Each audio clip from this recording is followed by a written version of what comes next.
আসসালামু আলাইকুম। আজকে সারাদিনে বেশ কিছু বিষয় আমাদের নজরে এসেছে যে গণমাধ্যমের কর্মীদের পেশাদারি কাজে বাধা প্রদান এবং রাস্তার মধ্যে আমরা যে মোবাইল চেক করার মতো প্রাইভেসি লঙ্ঘন এবং ট্রাফিক কন্ট্রোল নিয়ে বেশ কিছু অভিযোগ আমাদের মধ্যে এসেছে। আমি প্রথমেই বলতে চাই যে আমরা নির্যাতকের পরিবর্তন চাইনি, আমরা নির্যাতনেরও পরিবর্তন চেয়েছি।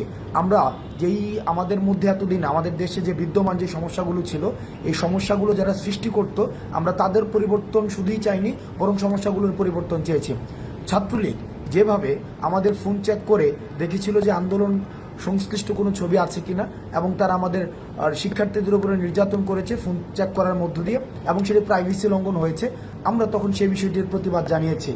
কিন্তু আজকে আমরা দেখেছি যারা বৈষম্য বিরোধী ছাত্র আন্দোলনের পরিচয় দিয়ে তারা বিভিন্ন মোড়ে এই যে ফোন চেক করে মানুষের প্রাইভেসি লঙ্ঘন করেছে, যেটিকে আমরা অত্যন্ত নিন্দনীয় কাজ মনে করছি এবং সেটির আমরা প্রতিবাদ জানাচ্ছি এবং তাদেরকে আমরা হুঁশিয়ার করে দিতে চাই, আপনারা এই ধরনের কাজের আর কখনোই পুনরাবৃত্তি করবেন না। কারণ এই ছাত্রলীগীয় কায়দায় যে কাজগুলো হয়, আমরা সেটিরও কিন্তু পরিবর্তন চাই।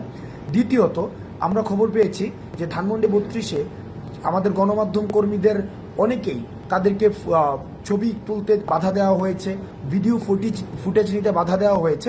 আমরা বিশ্বাস করি গণমাধ্যমের অবাধ স্বাধীনতা থাকা প্রয়োজন, এবং যারা মত প্রকাশ করতে চায় এবং যারা দ্বিমত প্রকাশ করতে চায়, উভয়ের স্বাধীনতা নিশ্চিত করা প্রয়োজন। সেই জায়গা থেকে আজকে যারা ধানমন্ডি 32-এ যারা গণমাধ্যম কর্মীদেরকে তাদের পেশাদারি কাজ করতে দেননি, তাদের এই কাজের আমরা নিন্দা জানাই। গণমাধ্যম স্বাধীনতা নিশ্চিত করার জন্য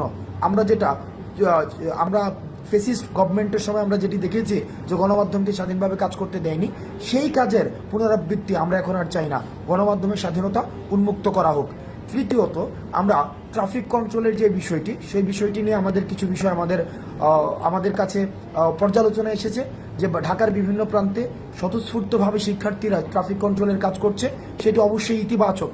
কিন্তু 2 কিলোমিটার একটা রাস্তায় যদি 5 থেকে 6 বার সেখানে ট্রাফিক চেক করা হয়, সেটি মানুষের বিরক্তির পর্যায়ে পড়ে। সুতরাং যারা বিভিন্ন পয়েন্টে ট্রাফিক কন্ট্রোলের কাজ করছে, তাদের প্রতি অনুরোধ থাকবে, আপনাদের কাজটি অনেক বেশি মহৎ এবং অনেক বেশি মহান, এবং এই ক্রান্তিকালীন সময়ে আপনাদের অবদান অনস্বীকার্য। কিন্তু আপনারা নিশ্চিত করবেন আপনারা যাত্রীদের সাথে এবং ড্রাইভারদের সাথে এমন কোনো ব্যবহার করবেন না যাতে করে আমাদের বৈষম্য বিরোধী ছাত্র আন্দোলন বা আমাদের রাষ্ট্র সংস্কারের যে কাজটি শিক্ষার্থীরা স্বপ্রণোদিত হয়ে করছে, সেটিকে কোনোভাবে প্রশ্নবিদ্ধ করা যায়। আমরা আমাদের রাষ্ট্র সংস্কারের কাজ অব্যাহত থাকবে, এবং যতদিন না পর্যন্ত রাষ্ট্র সংস্কারের চূড়ান্ত প্রতিফলন আমরা সামনে দেখতে পাচ্ছি, ততদিন পর্যন্ত এই রাষ্ট্র সংস্কারের কাজ চলবে। আপনারা ভালো থাকবেন। সালামু আলাইকুম।